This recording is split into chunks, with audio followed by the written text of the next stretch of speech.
Good evening. Can everybody hear me? Okay.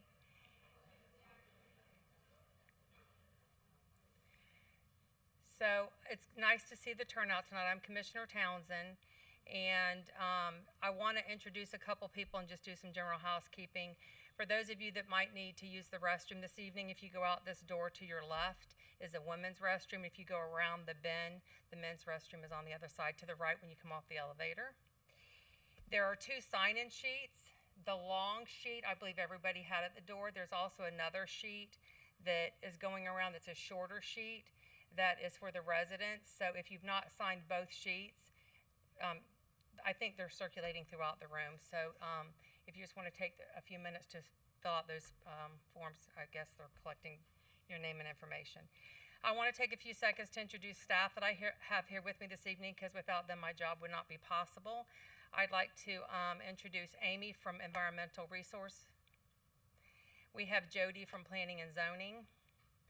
We have Maite from Planning and Zoning. We have Ben from Planning and Zoning. We have Edmund from our engineer, and we have Dan. Is that Dan back there? I don't have my glasses. Dan from engineer. We have Ed Lowndes, who serves on our Planning and Zoning board. And we have Kara that was with the Planning and Zoning Department that is still doing some consultant work with District Planning Group. Did I miss anybody? If I did, I apologize. Did I get everybody? Okay. So the reason why we're having this meeting this evening in the town hall meeting is, as you know, there's a mine going out of Glades Cutoff Road, or a potential mine that's going to be voted on.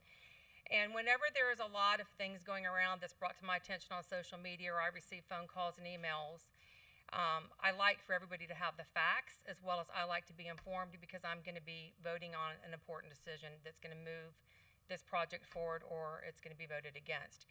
So I always like to do town hall meetings so that everybody can come to the table and there's nobody putting something out there and people interpreting what's being said. All the facts are laid out on the table. And so what we're going to do tonight is I'm going to introduce the applicant. He's going to come up. He's going to tell you a little bit about his vision. He's going to then introduce his team that he has with him. He's hired a team. At that point, they're going to do a presentation giving you all the specifics and the details on the project. And then at that point, I'm going to open up to just a few questions that you might have. I'm not going to randomly have a microphone, because 10 of you are going to ask the same question. And in light of the time this evening, I'm going to try to keep it that we're going to answer the questions that you might have, but it's not going to be an open mic setting this evening. You can always contact my office. I have business cards up here, and I'll put some over here. You can also reach me by going to the county website. I don't know, but I would think that the company that is here representing the applicant will also have some. Do y'all have notification of cards and whatever to contact you? Okay. So the whole intent is to put out the information and all the specifics of this project moving forward. So I, along with Mr. Ed Lowndes, sits on the Planning and Zoning. When this project and the applicant makes an application, it then goes to the Planning and Zoning Department. They look at it, they critique it, they make sure that it meets criteria. At that point, it goes before another board, and then at that point, when all the entities that are involved in this comes back and they've said that you have to do this and this and this, then it goes to the Planning and Zoning Board. The Planning and Zoning Board then takes it. That's a meeting that you'll want to attend. It's the first of the series that goes through for an approval or not approval, and it's important that you come to these meetings to be heard. And that's the Planning and Zoning. It's notified. Anybody within 500 feet of the project, you will personally get an invitation in the mail. And then at that point, at the recommendation of the Planning and Zoning Board, it comes back to the County Commission, and the 5 of us vote. It is required to have 3 out of the 5 of us vote yes or no for the project to pass or fail. And so to help me make a better decision and be informed as to why or why not you would or would not be for this project was the whole reasoning for me bringing us together in this room this evening. So again, I want to say thank you, because I can't do this alone. I can only do it by hearing your voices, and I enjoy whenever you come out and you help me make decisions. So I'm going to start off with introducing Anthony, who is the actual applicant and owner and the family of the property. He's going to go into his presentation, and then he'll introduce the rest of the team, and then I'll be back up in a few minutes. For those of you that were not able to make it, you might want to share with the neighbors that I am having this filmed. Our media team is in the room, and so you can go back onto the website or SLC TV and on YouTube. And the county is filming this evening, so you can go back if you missed something here live. You, at your own leisure, can go back when you're having insomnia at midnight, and you can watch it and listen to the things, okay? And then after they give their presentation, we're going to have a breakout session. And what we're going to do is there's a team of them here, and they're going to put up the boards around the room, and there's going to be, I guess, one person per two boards, and you can break off and go into the breakout sessions and talk to the consultants that are here that are part of the group. I'm going to let the team introduce who their team is, and I'm going to bring Anthony up right now. Where is he? Again, thank you all for being here tonight.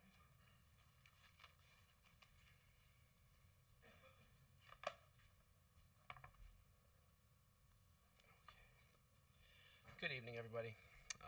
As Kathy mentioned, I'm Anthony Mastriani. I'm the owner-operator of M Ranch. We've been a member of the community and neighbor for going on 6 years, a little over 6 years now. Over the 6 years, we've grown from 300 acres to 2,300 acres of cattle, citrus, and peaches. We're currently in process of planting a couple hundred acres of sod, hay, and we're working with a organic, regenerative, sustainable farming outfit to develop a nursery. As you all know, St. Lucie and Florida have a deep, rich history for agriculture and ranching, both of which are a dying business.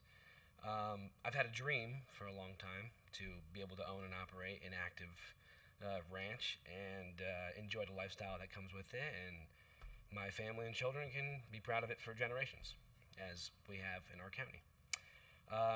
As most of you all know, in our community, about within 10 miles, we've got tens of thousands of homes under various stages of development, and they are being developed on old agricultural land that was unable to be salvaged, I guess. So it gives me great pleasure and satisfaction to be able to save this historical property that we have and continue to give back to the community through agriculture, as well as provide the much-needed aggregate for the local construction market, and explore different drainage opportunities that are needed in our area with the county.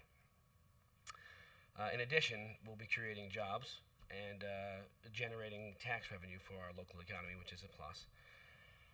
The mine itself is only 7% of our total property. That being said, we're committed to keeping the remaining 93% in active agricultural operations, as I've mentioned. For about a year and a half now, we've been working tirelessly with my team of experts, with some residents, with the county's experts, to determine what issues that we'll see, what problems we're going to face, and how to plan accordingly to be a good neighbor when presenting this to the county for consideration. So tonight we're here just to dispel myths, deliver the facts, and answer any questions that anybody has. Feel free to ask myself and my team. There's 6 or 7 of us here this evening. We'll be walking around. Up next, you'll hear from Joe Capra, who's our head engineer on the project, and then we'll go from there. Thank you all for coming.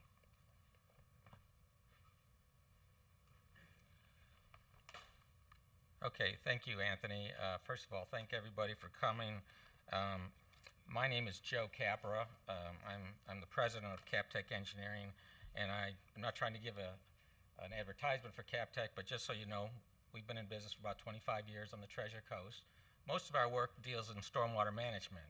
We do quite a bit of work for all the counties, in the Martin, St. Lucie County, Port St. Lucie, and so forth. So I just want you to know we do quite a bit of work on public infrastructure projects. And what's beneficial to this project for me is managing the stormwater. That's what our expertise is in. We do some roadway design improvements and so forth. Some of them you probably like, some of them you don't. But the fact of the matter is we are actively involved in stormwater management. And when Anthony asked me to help him on this project, I naturally said, well, what can we do to improve stormwater management? And for those of you that may know and those that may not know, basically stormwater management is really important in an agricultural business, okay? Ranches don't survive unless they can control the water, okay? And so it is very important for Anthony to make this ranch active is to make sure that he controls his water. Fortunately, he can do that and also help the neighborhood because he has so much land. And so that's some of the stuff we want to talk about today. What I do want to point out to you is on this map that's up here right now, CapTech has been working for the county as well as the Water Management District in what is the Cypress Creek Rehydration Project up here on the left side of the drawing. I think most of you know that the area right here is where Carlton Road is, Glades Cutoff. So we've worked in this area, which is in the basin, okay? All this is in the C23 basin as well as the C24 basin, all of Anthony's land. But what's important to also know is we've also done the retrofit improvements for the city of Port St. Lucie McCarty Ranch project. And I only bring that up for a couple reasons. Number one, it is a stormwater retrofit. Again, we are very concerned about water quality, treating water. So everything that we are proposing here tonight, we are very conscious of that. And I know there's been some concern about that from the neighborhood.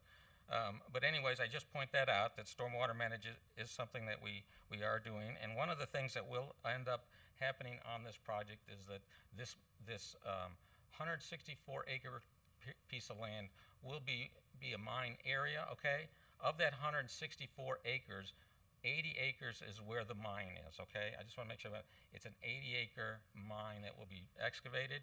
It'll be about 116 of that acres total when we get done of a stormwater treatment area. And I will show all those things to you in a minute here. So anyways, I'm going to just do some understanding. I plan on just talking for a very short time. Can everybody hear me?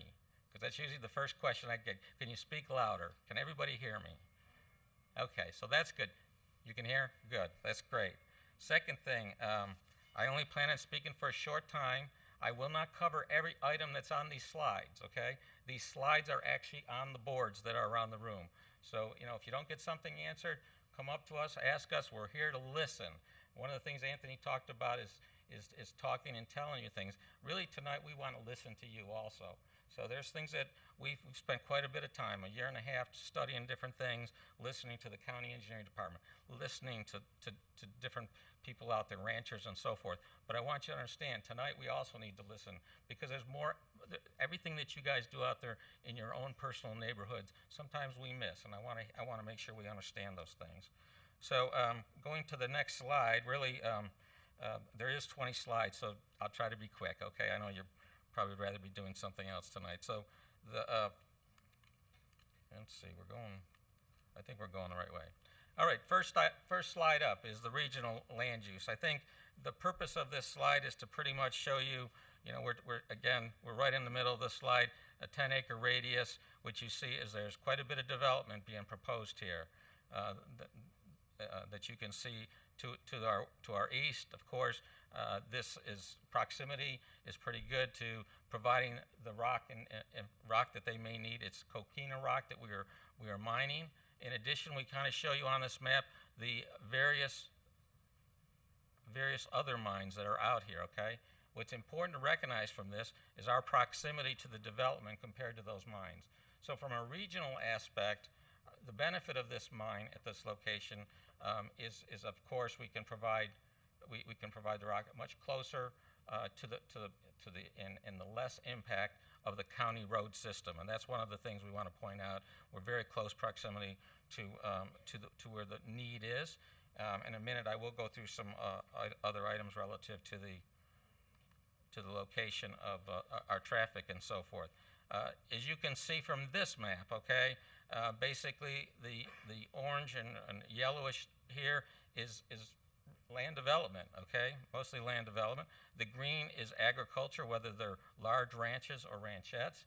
The blue are all those stormwater management areas that I spoke to you about. So again, those are important aspects of what we recognize that we have to be good neighbors, okay? And I don't want anybody to leave here tonight to think that we're not trying to be good neighbors. By design, we will provide a nice, whether it's I know the four-letter word is mine, but basically we're going to provide a stormwater management area that I think everybody will be happy with when we're done. Going through some other items relative to the project. Let me just, got too many things to point to here. Okay, let's talk about, first of all, Anthony's Ranch, okay? Just so everybody knows what he's doing out there. You can see this is Carlton Road here. This is Glades Cutoff Road. Again, this is what we call the Hall Road track. That'll be cattle. It currently is cattle. Okay, to the north ends of Carlton's cattle, sod, hay, farming, sod, citrus. So I just want you to know he plans on running an active ranch out here. He's not planning on developing this. He's not actually planning on doing any expansion of this mine. And we'll show you so the next improvement or the next plan will reflect the actual concept plan that we have turned into the county. I think most of you know that the project needs to go through county approval. It will have permits from DEP. It'll have permits from the Water Management District. All those people have been, we've talked with about the project. Obviously, there'll be comments from them coming back and forth, and we'll respond to all of them and obviously comply. And of course, our goal is once we complete all that, we get a permit, we then have to set up the site because we have to have certain buffers and so forth in place. So we have to set up the site, that takes some time, and then we will start the mining operation. The mining operation is expected to be in existence for 7 to 10 years, about 7 years to excavate this. It will be done in a wet mining type of mining process. And basically, this is the 80 acres here in the mining site itself. The 164 is what you see all around here between Carlton Road to the west. That includes all the green, which is buffers, okay? I think most of you know there's an FP&L easement along Carlton Road. On top of that, we will have a berm to visually block the view from Carlton Road onto the mine site area. You can see some water recharge areas here, so we make sure that we do not impact water levels to the neighborhood. The other thing that we have is a loop road in here where the trucks can stage the trucks that will pick up this material and haul it out of here. That road will be made of milling material, asphalt milling materials. So you won't see the white dust that you see on some of the roads, for example, off a range line that are going into the neighborhoods over there right now. Basically, and this is a stockpile of some of the rock area. This again is a 164-acre mine site area, and in that area we will actually have an 80-acre mine. Okay, so I just want to make sure there's been concern about the areas that we talk about. I just want to make sure you know the numbers. This here on going eastward is actually the haul road that we are using along Anthony's property to get to Glades Cutoff Road. Okay, important items to recognize on that haul road. Just so you know, it's about 10 acres. There are 1, 2, 3 wetlands. We plan on maintaining those wetlands, the hydro period in the wetlands. We intend to make sure that there's treatment of any water that goes into these areas, and I'll show you a typical section. But essentially, we're maintaining the wetlands that we have out there. We will have a stormwater management system, okay, and everything put in place here for all the trucks to do. We'll have safety aspects of crossing Carlton Road and plenty of signage and lighted areas, lighted signage at the intersections, as well as at Glades Cutoff Road. We tend to be compared to another mine site that was applied for. I just want to make sure you understand the differences. First of all, the M-Ranch items are right in this area.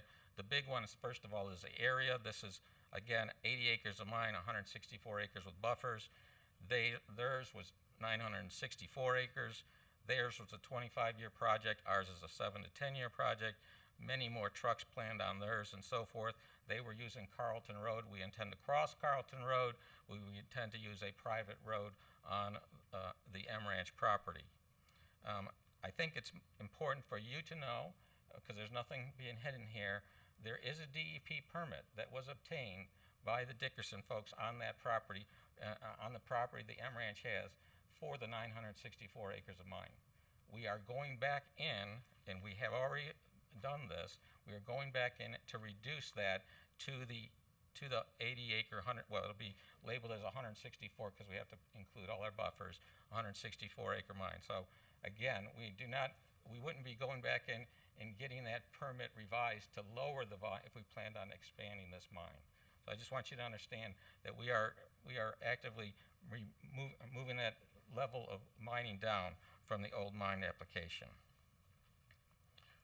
Next thing, I think I just went through this already. This really kind of shows a buffer. This is this buffer on the top side is a buffer that we have along the fish farm. I think the fish farm folks are probably here. We just wanted to make sure you understood what we were planning. I think I would next want to go into the community concerns that we've heard. Again, we're here to listen. If there's other ones, I'm sure Commissioner Townsend will have those on her note cards, okay? So essentially, the one is traffic, okay? Everybody's concerned about traffic. Again, you can see our site. You can see our the mine site. You can see the Haul Road site. This is where we're going on to Glades Cutoff Road. You can see where most of the traffic will go. Most of it will come down Range Line Road to get to these residential properties that are already planned, 30,000 lots per se. So that's the general review. Say that? Yeah, Vulcan is closer, and of course they have some mining activity there, but we also have some at our location too. So essentially, basically, what I want you to understand is this is showing peak hour traffic, about 17 peak hour traffic trips. It's about a 4.36% impact on the existing roads out there. These are numbers, so you know, that come from the county, St. Lucie County's engineering department relative to the amount of trips capacity of the road and the amount of trips being used already. Next slide. I'm going. Next slide. Dust and noise seems to be another one. This is a blow up of the one I've already showed you. This is looking at the fish farm from the north looking south. Basically, again, we have a haul road. It has milling surface. Again, it will not be gravel road. It'll be milled surface. There will be a ditch that will be improved upon there, and then we have a landscape buffer put in place. The next slide will show you a typical section that we have across there. I just want you to be aware. This is essentially where the trucks will be traveling. It's a 24-foot road. We intend to put a 15-mile-per-hour limit on the speed on that road, of course. Then there's slope. This is the stormwater management area that we intend to create out there. There is a ditch there now. We'll be moving it to this location, and this is the buffer that I've shown and depicted on the prior plan. This is Carlton Road. Again, visibility from Carlton Road was another item that we heard. Again, as you can see, we are planning the buffer. What's important to recognize on this, we showed an existing buffer along Carlton Road. That's what it tends to look like in the area of our mine right now. You can see some power lines and so forth there. This is a proposed buffer with the exotics vegetation that's along there removed. We are hoping that possibly we can convince the county to leave that exotic vegetation there until we complete our project. The reason being is as much as you don't want to see our mine, the other thing you should know that that vegetation currently does hide the power lines, and those power line stanchions are all being replaced in the next 5 years. So we thought it would be nice to just try to keep both what we plan on putting in place as well as using the exotics that's there. That's certainly something we would like to talk to the county about, and if you were trying to help and would like to help us on that, we certainly would appreciate your assistance on that. Again, this shows you what the buffer would look like. Again, the idea of the buffer is to counter some of the noise that a mine has. The second thing is to make sure we don't have any dust impacts out there. Next slide is again what I think is a big benefit to the project, as well as what we ultimately will have on the project is stormwater drainage improvements.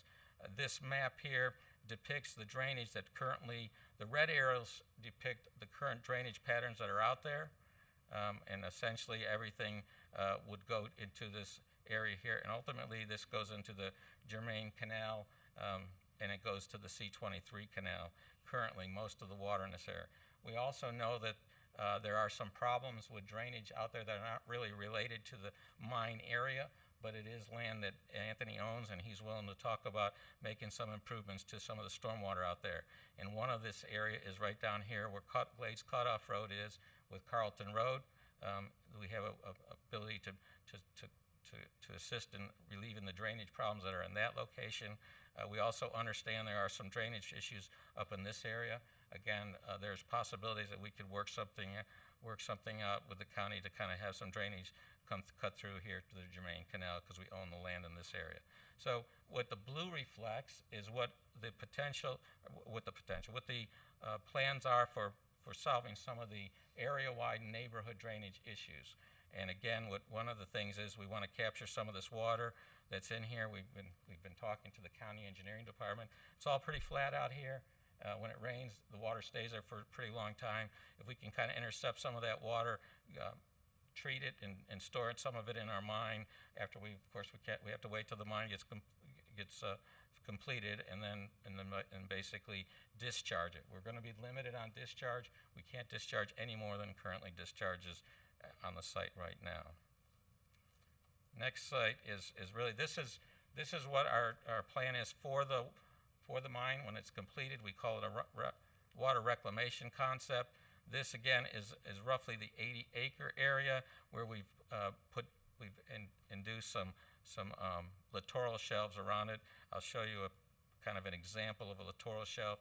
Basically, a littoral shelf provides plants and basically allows the water to come through and gets filtered with those plants.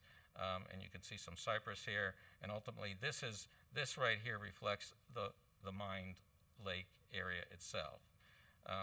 Important things we noted in a lot of our stormwater management areas, we get a lot of wildlife, a lot of beautiful birds and so forth, and obviously this will be in about a 116-acre lake, so it'll be pretty attractive and so forth. So that's the concept plan. This is a summary of what we've kind of talked about. About 80 acres of the 2,300 acres that the M Ranch involves is really for the mine. 93% of the land is going to remain in ag.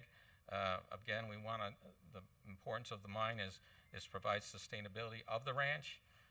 We believe we fill a regional need by providing some of this rock that is necessary for the roads that are being needed for not only the residential developments, the commercial developments, but also there's also the solar farms. They need rock and so forth. So we're not just providing rock just to those areas that are along Rangeline Road, but the fact of the matter is we feel we can satisfy a good need. At the same time, we can minimize impact to the county roads. Again, we do see traffic, a little bit of traffic. We obviously want to resolve any noise or dust impacts to the local neighborhood, of course. We obviously want to solve the local flooding problems.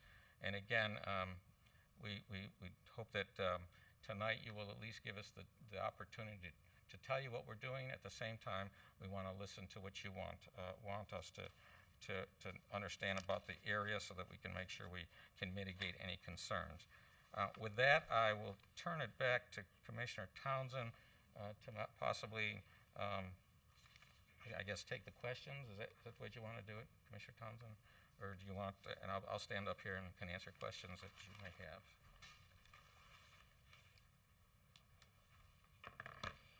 Okay, so what I want to do is, first of all, I thought maybe everybody was going to be introduced to everybody that was a part of this team, and I would like to recognize Senator Ken Pruitt and Senator Ron Klein. Are you here this evening? Okay. I apologize I didn't introduce y'all earlier whenever I was introducing everybody, so thank you for being here. So for me, what I'm trying to understand is, so I just want you to know that I live in St. Lucie Village, but I also own property out on Trowbridge Road. And I am a long-time resident here, and I feel the same way as most of you do in the room, that, you know, I chose to have property in the country because I didn't want development coming around me. I wanted to have that lifestyle where my grandchildren and children could drive in the road and everything and be on their four-wheelers, and we can have fun like we have here for years.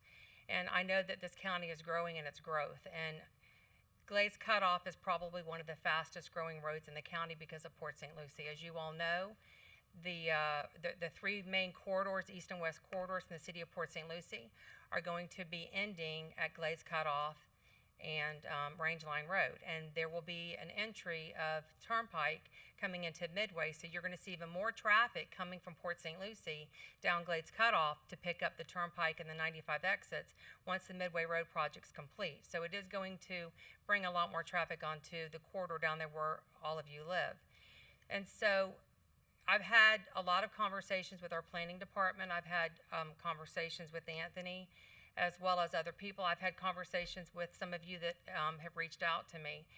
And what I need to understand, I need you to help me understand, is that if there is property that's going around my home and it's going to be digging fill dirt that is needed across the road, and it's clean fill dirt, and I'm going to end up with an 80-acre lake versus multiple houses, why would I not approve this project? And so I have looked, I have dug, I have had multiple conversations with South Florida Water Management. I've had conversations with the Carlton family out there because I know that they have a lot of the controlling with the canal as it dumps off into the South Florida Water Management Canal. I know you have issues with the cattle out there. I know many of you have flooded. And so when I look at the overall big picture, I say to myself, with the growth that's coming and the fill dirt that's needed, they're projecting this to be a 7-year project. Personally, I feel it's going to be less. The dirt is needed.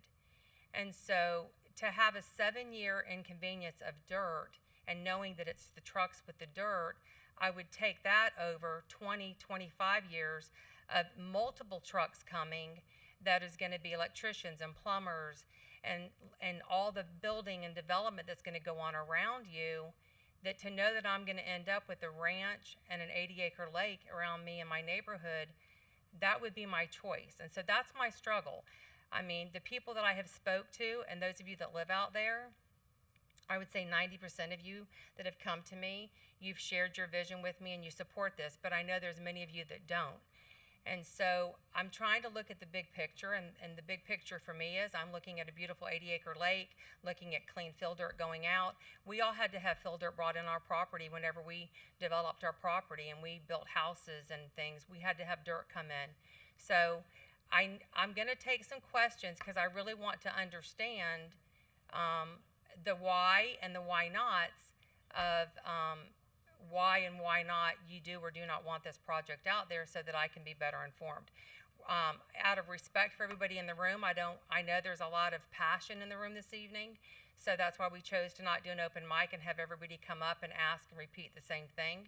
So respectively, I do want to hear your questions, and I'm gonna have Stacy. Where's Stacy? Stacy, is there paper up there? If you could write, if somebody would like to write down some of the questions, we're going to look at them and I'm going to ask them, and then we're going to answer them. Maybe staff can answer them. Joe is still up here too. And then we're going to do a couple of questions, and then we are going to break out and you are going to go into the maps of everything you see with the rest of their team to be able to have one-on-one sessions with them. I'm here. I don't care if it's 1 o'clock in the morning. I'm here all night. I'm here to help you understand what and why. I'm not in a hurry to go anywhere. So I want you to leave here tonight knowing that you were heard, and I want to know how all of you feel. So I see somebody raising their hand back there with the ball cap on. Go ahead.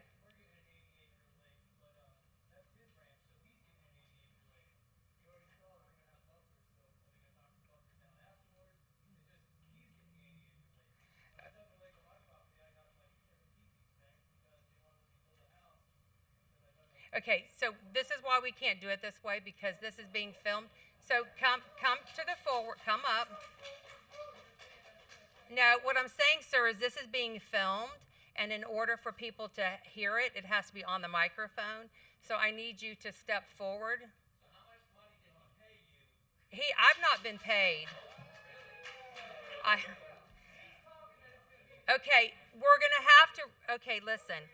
We're going to have to stop the meeting, and we're going to adjourn the meeting, and we're going to leave the room. Okay, I need you to come up here in front of the microphone with me because it's being filmed. Okay, and I'm going to let you know, full disclosure, I'm not going to put up with disrespectfulness. I'm not going to put up with rudeness. Everybody will leave the room if this is the way we're going to go. This is for you to understand, and I'll tell you right now, it is an 80-acre thing on his property, and there will be a buffer. And if the county wronged you and you tried to do something that you did legally and it was wrong, I'd like to know about that because I'll hold Okay. staff accountable. Okay, If I you got want it. to dig a pond on your property, you should have the right to dig a pond on your property. agree. And if you are not allowed to do that, I want to know about that. Okay, thank you. Okay, so what is your question? My question is, the first thing this feller here says, oh, this is going to be for storm drainage. That's important to ranches. So he's got a 2,200-acre ranch, whatever he's got. He should want storm drainage. Why do we need a mine to do the storm drainage? Let's get together. I'm sure the whole community is about storm drainage. We can storm drain without a mine. I got kids. I don't come from money. I come from white trash stock. So I ain't got money. What I've built on my own. I got my kids to have a future. That's where I planted it out there for them. I don't want dust flying. I don't want them health effects of dust going out from coquina. You can say, oh, we're dredging it. When you put it in them trucks, dust is going up. I don't care if the road is milled. There's dust flying when we put things in there. That's not our 80-acre pond. That's his 80-acre lake. Okay. So, I mean, money talks. It's America. We get it. But we're all around, and we don't want it. Okay. 90% do not want it. I can Okay, tell you that. so let me just respond by saying that the dust is going to fly when development comes and when the developers come in there and build the houses out there. So when the development comes, you're going to have the dirt because the development's going to have to do roads. The development's going to have turning lanes, and the development's going to have their own pond to store their water. So it's going to be a bigger project. Okay, but we've already discussed. We already shown on his little map Vulcan's way closer. Correct, it is. They just crossed the range line, boop, boop, and they were there. Correct. My question is, why do we need a mine? Because his whole project was, oh, this is going to help everybody because of storm drainage. Why do we need a mine for storm drainage? Let's do storm drainage without the mine. That's my question. Well, Why do we need the mine? And I It's would money. agree you don't need a mine for storm drainage. Storm drainage is Perfect. storm drainage. But what I think what they're saying is that they are doing storm drainage as a part of the mine for Yeah. some of the water runoff. Here, let me do this, and I'll help. You know, Okay. Yeah, it's a butter up the community. Try it. We get it. It's cool. Okay. He has the right. Thank to do you. It. Okay, is there another Yeah. question? You can come up. Okay, so this question is the Indian River Lagoon impaired, and will this, I can't read your writing, I apologize.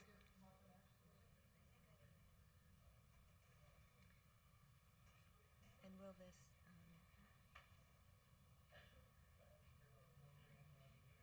impact? Who was the question? You sure, come on up.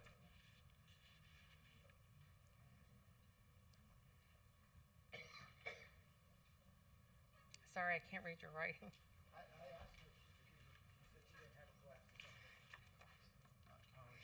That's okay. Can I use the microphone? Absolutely. I'm Drew Martin. I'm with the Sierra Club, and I came up here to assist the community. So one of my concerns is the Indian River Lagoon, and as you well know, there's been a number of manatee deaths. And that's because this is very impaired water body. So my question is, would not building a mine increase the impairment and affect and impact the water quality of the Indian River Lagoon? Thank you. Okay, thanks. Do you want to answer that?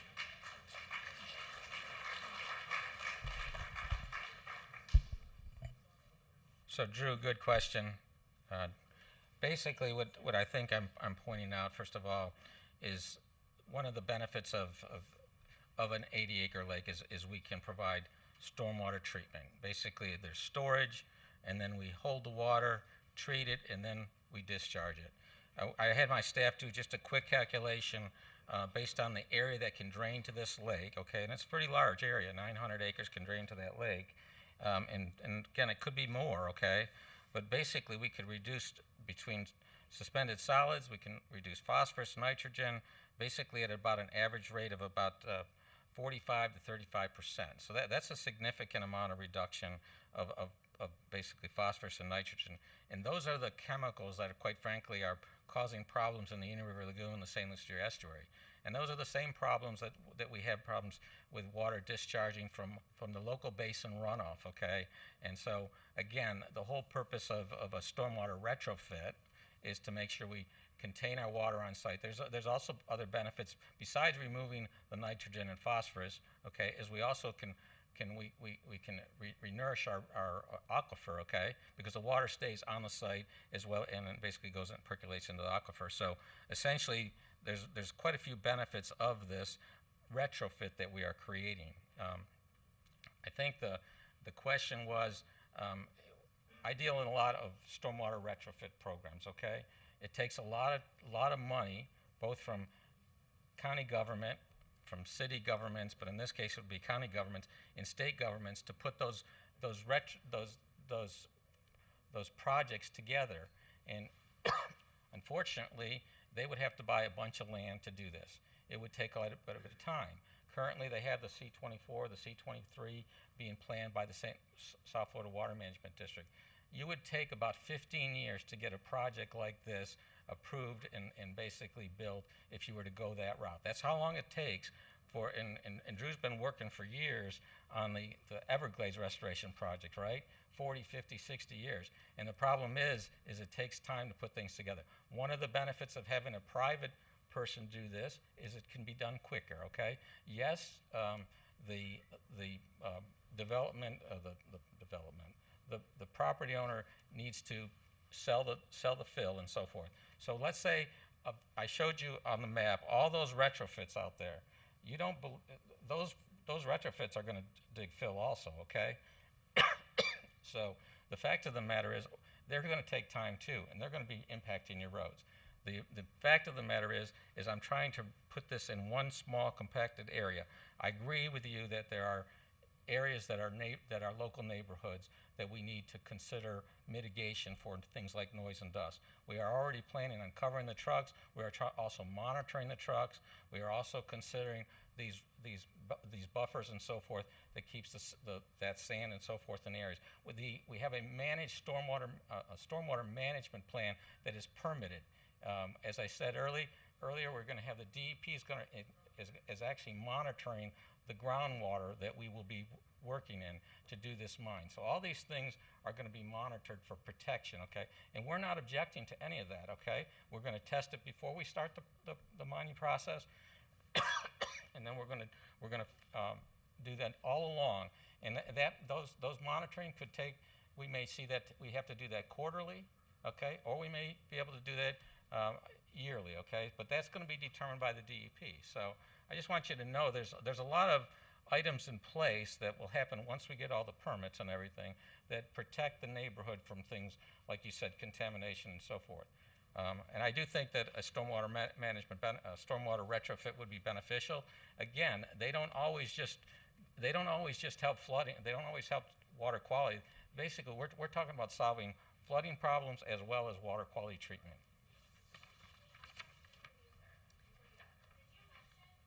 Again, I cannot take it from there. This is being recorded. I have an interpreter for the deaf. You have to come to the front, please. Okay. Okay. Because this is being recorded and there's a sign language interpreter according to the ADA laws, anytime there is a publicized government meeting, you have to be identified from the microphone. You cannot take comment from the public. That's why I'm trying to have y'all understand. You cannot do that. Real quick, I just want to address this came up.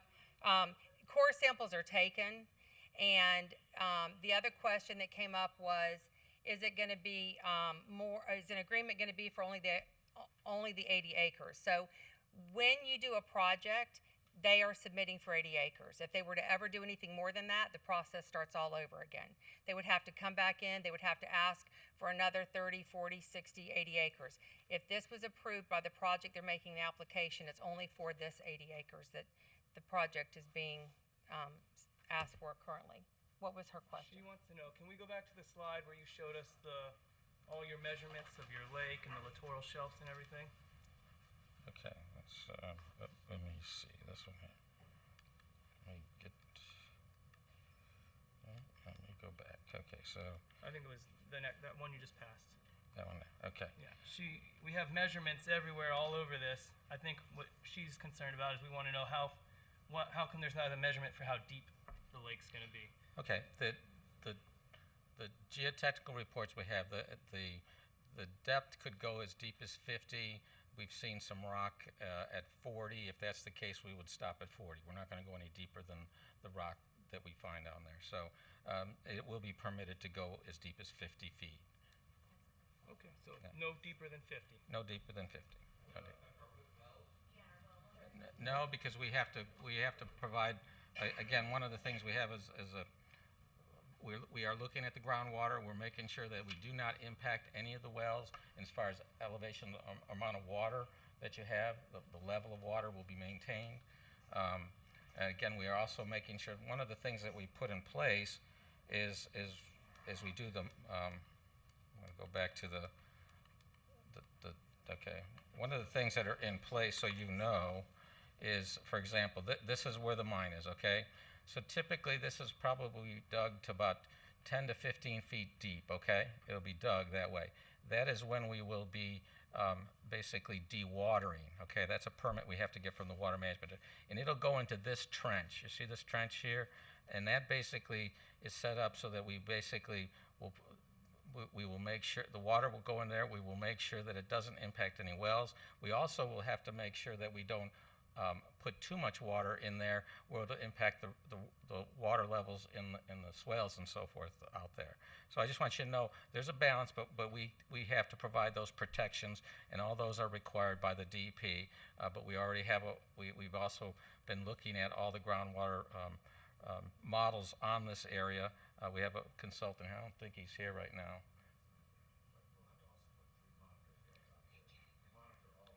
Right, I'll tell them that. Okay, and one of the things that DEP is insistent, of course, is that we provide monitoring wells along this side here. Okay, so there will be 3 monitoring wells out there.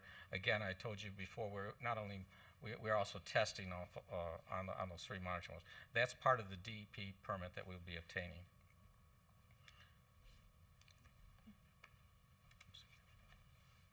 Thank you for letting me ask some questions. My name's Melissa Jakes, and I live on Glades Cutoff, and I just want to get it out there. I hope I speak correctly, because public speaking is definitely not my thing anymore. I don't like it. But I do have some questions, Anthony, if you wouldn't mind. And, No, that's fine. Commissioner Anthony, I'm going to need you Townsend. to come up here to the microphone, please. He might not have the answer. I'm just Okay. proposing it out. Come up. So, traffic. I'm just wondering what 150 plus round trips is going to look like on Glades Cutoff, in addition to all of the extra traffic that you're already speaking of with the electricians and the plumbers and the new houses. Anthony is going to open this up on proposed hours. I guess they're limited hours, whatever the open and close is. But what I'm wondering is, for 150 plus trucks to come through that area and load, what does that actually look like? Do they actually stage prior? If they're staging, are they staging on Glades Cutoff Road? Are they staging on Hall Road? Does this happen before and after your operating hours? And what does that mean for our emergency services? We're at a level 10, the highest fire risk out there. The closest fire station is at least 30 minutes away, and that's not with a loaded down truck. Our closest water source is the C23, the C24, and also private ponds. So just last month, we had a critical incident where we had a barricaded subject with a gun. Because of the logistics of the property, there was a problem with getting onto that property. It was an officer safety issue, a problem getting into the neighborhood. What does that look like on a one-way in and a one-way out for anything, for a fire, for a medical emergency, for any type of an emergency whatsoever? I have serious concerns, and I still deserve that type of service as quickly as we can possibly get. Realizing that we do know that we take a higher risk out there, but this presents even more of a risk. And then when you brought out the light of how much more traffic, 30,000 homes plus the turnpike, that turns us into a serious risk. How do you plan on mitigating that for us? Okay, so I can answer some of those questions. If I can have Jody and Edmund come up, please. Can I also, once you're done, Yeah. okay. So I'm going to go ahead and start, but I'm not the planner. I didn't go to college and get the brains to do this. So Jody, I can just let you know that that's part of the process. So what happens is when you come in and you make an application, those are things that are addressed. And so what happens is the planning department looks at, engineering looks at the road and the drainage and the turnoff lanes, and they have to have a traffic study done. And then at that point, then they have conversations with the sheriff's department and the fire department, and there's criteria that they have to respond to. And that's all a part of the process that a board meets once the planner determines that the applicant has everything answered. And if for some reason it's deemed, and this has happened, if the fire department feels that it's a high risk, the project's not approved. A fire department can shut it down and it's not going to be approved. Okay, so Jody, do you want to touch on some of the things that she talked about as far as the criteria that has to be met whenever they come in to make the application? Because I think that's more your department for what she was asking. Good evening. My name is Jody Kugler. I am the senior planner with the Planning and Development Services. Right now, the application is being evaluated with our Development Review Committee and the completeness review process. What the Development Review Committee looks at is the analysis if there's going to be any high risk, being the fire department. The fire department will evaluate that and provide comments to us that the applicant will have to address. And if the applicant cannot address those, then we will have further either mitigation or further conditions, or if they can't meet those conditions, then essentially the project cannot get approved. But right now, the county is evaluating the application with the Development Review Committee, which includes Public Works, your Environmental Resources Department, your Property Acquisitions, your Police and Fire, and other outside agencies. FDOT is also on our Development Review Committee. And this is admin. He's with the engineering. Yeah, so there's a land development code that regulates, some requirements that needs to be put in place on the submittals that the applicant will have to provide the county. So as what Jody mentioned, that we are reviewing the plans, and the plans are being reviewed based on what's required in our code. Okay, I'm going to let him respond because he has something to do with the traffic. As I stated earlier, I was trying to be quick with the presentation, and I have a board that I'll go over with you after when we break out. But just to give you some ideas of things. First of all, the road we are proposing, the Hall Road, will cut off about 1.87 miles, okay, of traffic, of ability of vehicles to get to some of those areas in Carlton Road. So that road will be open basically to the fire department as well as your emergency services department. That road is 24 foot wide. It's as wide as any county road, okay? It has shoulders and so forth, the road that we are putting on the Hall Road. So there will be an ability to get to areas out there quicker with that road in place, okay? It is being built for truck standards, okay? Basically, the level of service is and I want you to understand, on the mine site itself, that's where most of our trucks will be staging there. That's about 1,400 feet. That's about 23 trucks, I think, that can, 23 trucks can stage there. It's a lot of trucks. When we did the traffic report, we kind of looked at the worst case of traffic coming out there or that we could provide in these trucks. And what we looked at is how much time it loads a truck, and basically we have trucks that are for the rock, and then we have trucks that are maybe for just the fill, okay?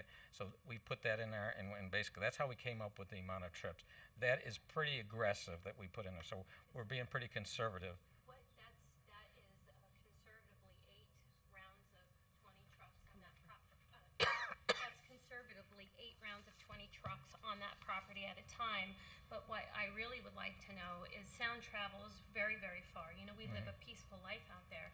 What exactly does this mean for us, and what does it sound like? Because I do know that when all of the cement trucks and all of the construction trucks, they leave at one time, they're on deadlines, they're all going to be coming to this central location to pick up their dirt, their rock, and bring it out.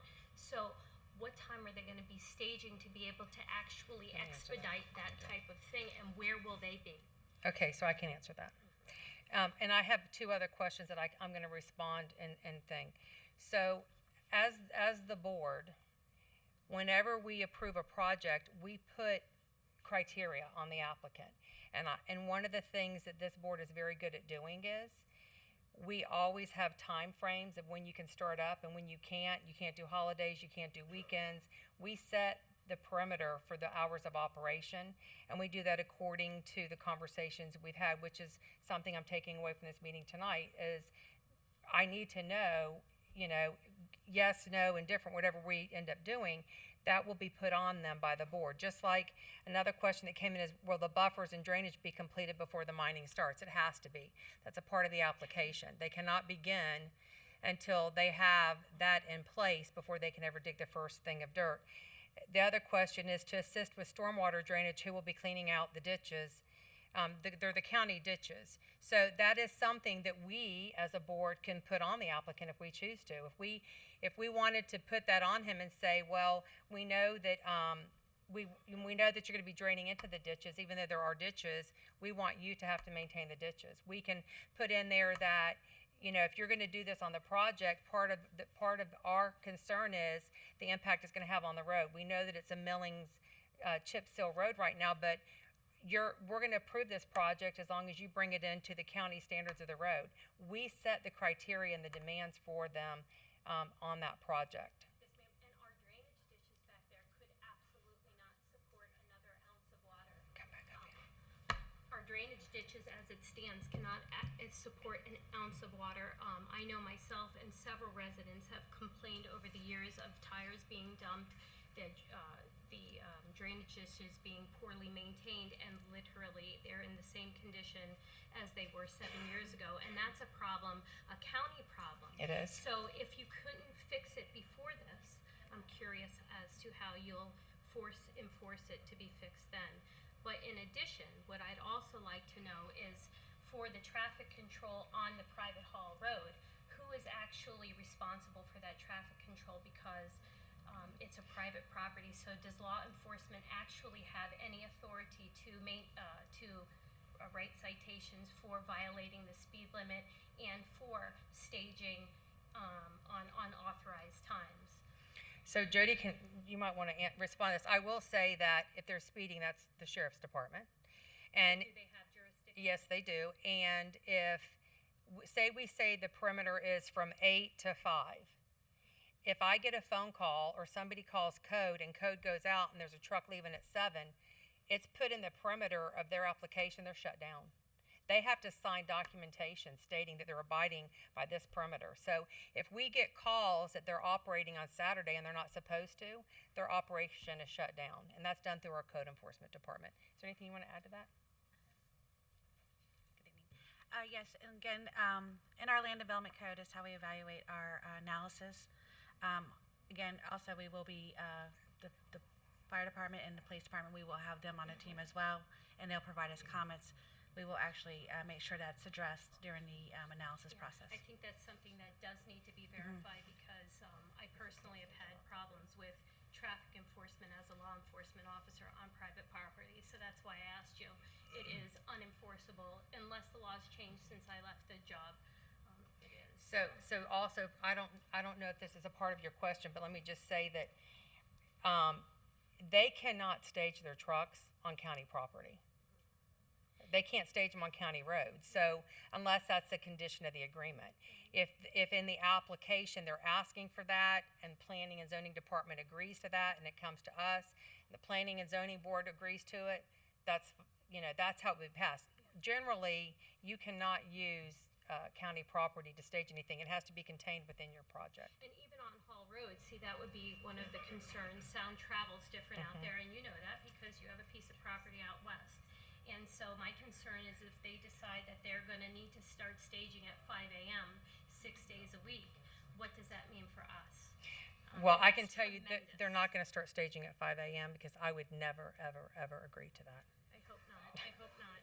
And Well, they're not going to be staging at 5 o'clock in the morning, and I will rally the board to make sure that doesn't happen. Okay, but that is not the county. That is the city of. That is a different project, and that project is the city of Port St. Lucie. It is trucking, but what I'm saying is this is a specific business project that's in the county, and when it comes in to be approved, there's conditions that's put on it, and those conditions are followed up with code compliance. Something going on in the city of Fort Pierce or something going on in the city of Port St. Lucie, we have no jurisdiction over that.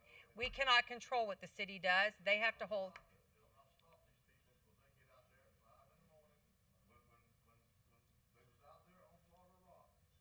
Okay, you have to come up here, but let her finish. Go ahead. The final question, I'm sorry, so my concern, I have a tremendous concern for respital, the dust that comes off of the silica that you inhale.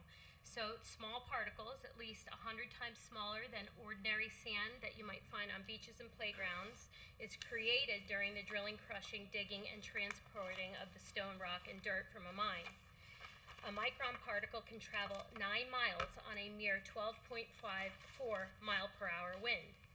18 mile an hour wind, the dust can travel 24.8 miles an hour, which exceeds the distance to the K-8 school. These micron particles are classified under the respirable dust. It's a big word. Say it 3 times. I can't say it once, you just witnessed. And are able to penetrate the body's natural defenses and travel to the lungs, which can lead to serious health complications, including infertility in young children, asthma, severe breathing distress, and cancer. You can't see this dust, but it's present, and there's studies out there that prove this. It would be an atrocity to consider a project that would put us at risk like that. In addition to the facts, mining dust does have a negative impact on our crops and our livestock.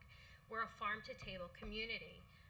Many of us sell our livestock at the local market in Okeechobee, our crops at the farmers market, to our residents and also surrounding communities.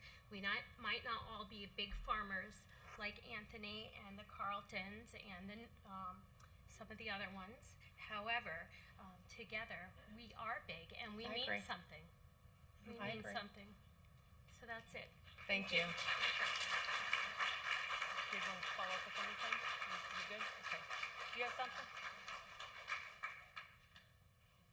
I have trouble understanding my own writing, so if I gave you a question, my writing Go would for not it. get it. So You got the microphone. I've got the mic. Okay. My name is Kathy Schoen. I live at 9338 Carlton Road. We moved out here in 2003, and we had a tree farm up until the beginning of the pandemic. We closed it down. And Kathy, I respect you. I respect your position, but I need to say this, and I want to say it in a way not to offend you. You're not going to offend me. Good, because I really have a question as to how this meeting has been managed. I know you said that you were looking for information to make an informed decision, but as I hear your decision is made already. And so, and that's bothersome to me. You have a right. You have a right to make your decision, but to put us in a situation where you are speaking for a project that is still under consideration, I find difficult. I also find difficult that I know we can get passionate, right? I know that you want to control some of the, but people need to be able to speak and say what's on their mind. I agree. If in fact you want to hear it. You know, No, I do want to hear it. You know, I'll tell a story, and I told somebody recently when I was Okay, in but I need you to ask the question because we have other things. Okay, here's the question. No, I'll tell you the story another time, guys. Come to the meeting on the 24th. I got a story for you. Okay, here's the thing. First of all, Anthony, I think you've done a great job trying to look at some of the issues that have been brought before you before and with Dickinson. However, to put a mine in ag, they are polar opposites in terms of what they are. Ag grows up, mine goes down. I like the idea that you have a lot of property and you've got stuff on it, but the mine is inconsistent with the neighborhood and with the fun. We are not a cute little community. We are a bunch of residents that work very hard to be where we are. You know, I'm 78 years old. You're telling me this mine is going to go on for 7 to 10 years, and then I'm going to see a real nice pond. Well, if you can guarantee that, I'll vote for you, because you know what? 10 years from now, I have 100. I may not be around, but you know what? Her baby's going to be around, and that's why she bought out here. And we deserve to be heard. You know, Kathy, I heard you say 90% of the people are in favor of it. I don't know where you got that. I didn't say 90%. What did you say? I did not say 90. Okay. I'll watch the video. I don't remember saying 90%. Okay, I apologize if you did not, and I hope you didn't say it. I hope you didn't say it. So, all right, good. We'll pass on that one, guys. We'll have to look at the video. All right, here's some of one of the major issues has always been traffic, and you know, the idea to develop a whole road, which I think is a misnomer, because the whole road should really be next to the mine. Once you start crossing the road, it's no longer a whole road. Now it's traffic. I think actually it's a truck route is really what it is, so let's call it. The issue you have, though, is you are developing an intersection on a country road. And I understand you're going to get lights, but if you have trucks running in there every 5 or 10 minutes, you have, first of all, nobody expects to see it, so you're going to have all sorts of accidents. I think 40 or 50% of all fatal accidents occur at intersections. You're developing an intersection where there isn't one. And so fine, it sounds wonderful, but a mine is inconsistent with ag, and that's why you're having so much trouble trying to make it fit, because it really doesn't fit. Vulcan mine, you know, I read on your little supplement for getting a permit that there are mines around that are actually closer to what's projected to build. I don't care about people building. I think that's fine. But you know what? That part of the county is a jewel. It's a jewel. And as a county and as people, we should want to keep that. So my question to you is, how can you say that putting a mine there is going, aside from getting your, that putting a mine there is really, really a good idea? You know, how can you really say it's a good idea? And how can you say that's the only place it can happen? Coquina is all over the county. So the question is, why not? Why not go someplace else? Why choose Carlton Road? Why? I'd like to know why. Do you want to answer that? Say what? Except that you've been buying properties since 2017. So this has been. Yeah. His response was that was the property that he owns. That's where he wanted to build. Okay, you have to come up. Did you want to ask a question? Okay, one other question I have, and that's the drainage. I think that's really great. But my question is, what happens in dry season? And I haven't seen anything that talks about that, because there is going to be water loss, and we all have wells. And what happens if we lose our wells? So I don't know what kind of work is done on that thought. What if in dry season we have no water? That you're going to be watering. You're going to be dewatering somewhat. You're going to lose water. And that's why we, first of all, Joe Capper again. If you notice how we place the location of the recharge area, it is on the side where we have residential properties, okay? And essentially, we have to make sure that we maintain the levels of water in your wells. We're not going to be lowering those, okay? And you ask about the dry season, of course. Again, we are going to be making sure, and the water, and in this case, the Water Management District is also going to be monitoring. Once a year, doesn't it? Don't they just do it once a year? Well, they do it based on once a year, but the fact of the matter is we have to make sure that we maintain, we don't, and that's what I said in the presentation about balance. We obviously have to make sure that we give you water and we don't take water away from you, but at the same time, when it starts flooding and so forth, that we have to make sure we basically mitigate that by keeping that water on our site. Again, we do not intend to discharge any more than we have. I think one lady talked about some offsite ditches. What we will do is make sure that those offsite ditches are clear so that our water can get out. But we have a limitation also that we can't discharge more than what we already, that exists out there in the ag condition that's there currently, okay? In our case, we want to try to make it better.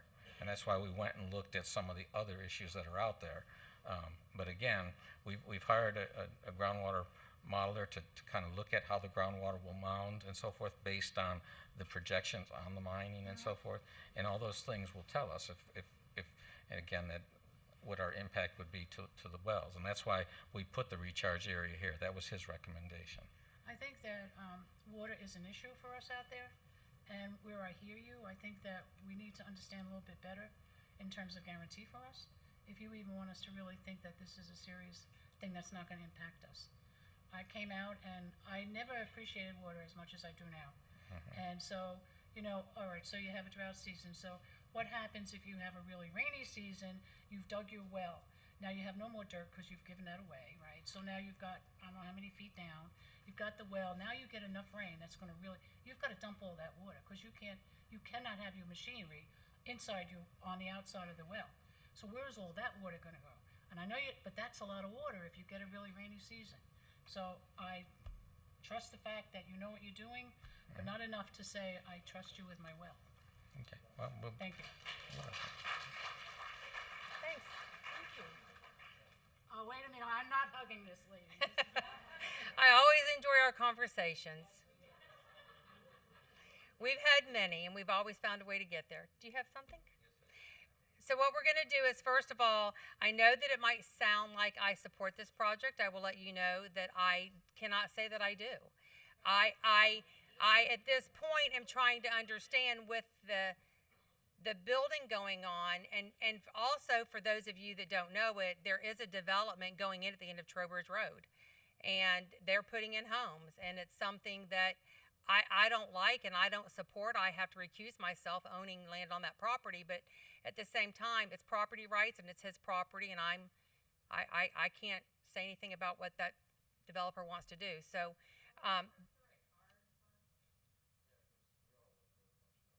I thought every card that was turned in, I answered the questions. So there are things that have come up, and there are other things that I have to wait to hear from staff, and that's some of the things that staff does, like the DEP, the South Florida Water Management, the stuff like that. They have to take all of that and compile it, and staff makes the recommendation once they have done all the logistics, and like some of the stuff that you just mentioned, they make sure that all that criteria is met. Then when it goes to the Planning and Zoning Board, and then the Planning and Zoning Board puts criteria on it as well, and then it comes to us. So I'm not going to sit here and tell you that I'm for it or against it, because I'm still trying to understand. I'm not saying it has anything to do with that at this point. I'm just answering response to her question. I'm going to let him speak, and then I'll go back over these. Go ahead. Okay. Hi, my name is Mike Dempsey. Got a few questions for Tony. We've been talking about hours of operation, and by the sound of it, it's pertaining to trucking, when the trucks will be hauling and the mine's operation for sale. But what is the plan for operation of mining? What's the hours going to be on that?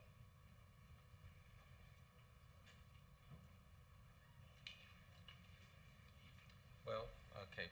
First of all, we show 8 hours is what our a period of time that we plan on doing that. We have heard from, we did research with the school board. They talked about their buses out there and so forth. Not that that's a significant amount of buses, but the fact of the matter is we wanted to comply with what they've requested. And I believe we're trying to look at somewhere between 7:30, and again, our problem is 7:30 and for 8 hours, and it'd be 6 days a week. So. Well, we have the ability to do it for 6 days a week, okay?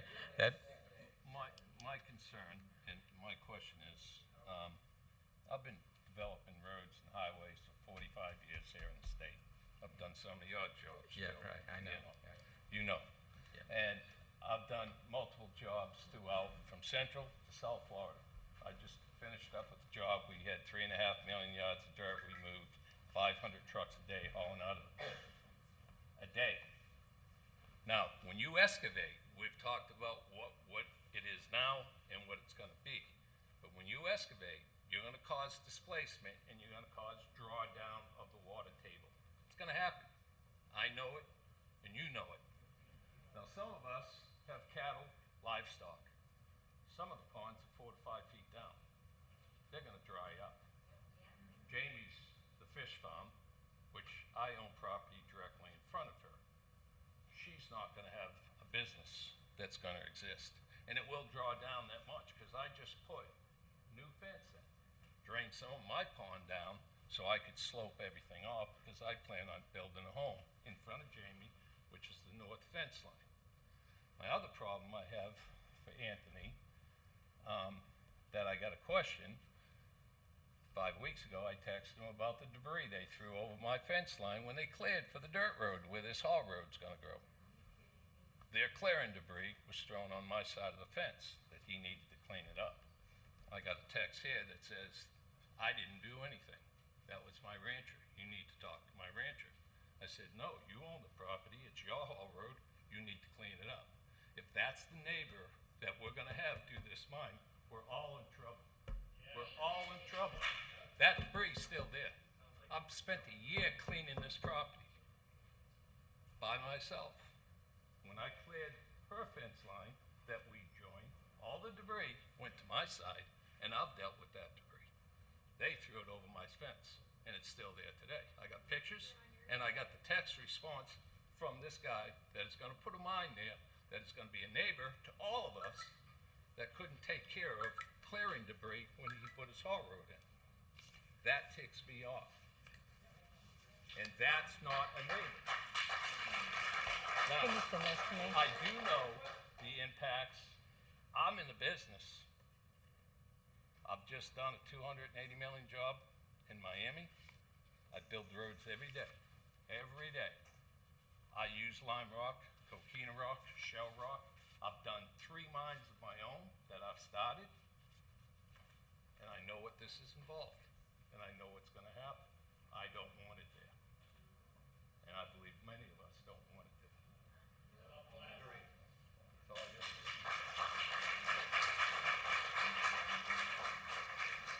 no. Okay.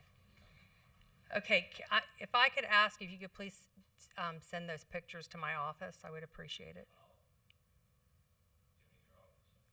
Okay, thank you. Okay, I'll get you my number.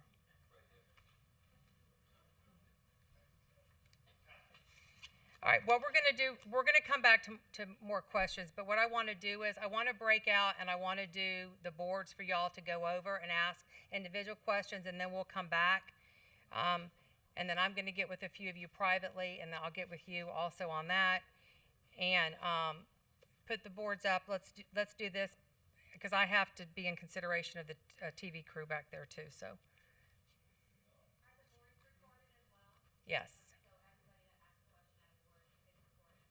No, we're going to end the recording process of this because of the time frame of what the interpreter was hired to do. So you can come back. We'll come back, and it's just going to be an open, conversation after you have time to look at the boards. You're welcome to record if you'd like to record it on your own phone. Okay, hang on. So if you can put the boards up, and then everybody, if you want to go to the boards.